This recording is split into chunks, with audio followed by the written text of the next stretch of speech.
Check करो जी दंदा दी हालत check करो जी। आ देखो अज अपनी अखां दे सामने जवान दे दंद मैं कड्ढन लग साफ करन लगा।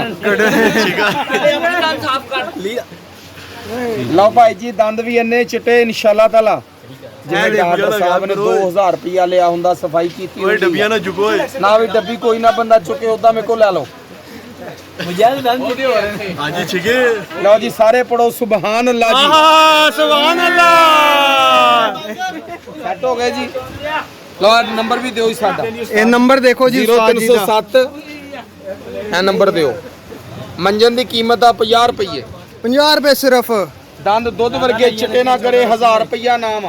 हाँ जी आ भी देखो जी एक होर मेरे भरा गए आ एक और मेरे ये देखो जी ये मंजन अला है जी मंजन अला। मुजाहिद के कैसे दान साहब मुजाहिद बिल्कुल साहब आ देखो जी।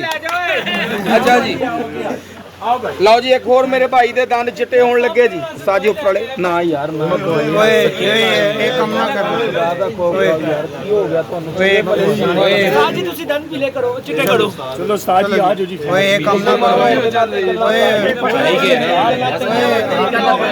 आधा मजाक नहीं है ओए होवे मुसलमान हरकतां काफरां वाली होण ते हो सकदा छड्डो यार ओए कम गलत है ना जी यार इधर दंद चिट्टे करने लगा सी तुसी अल्लाह तो ऐसा बात करो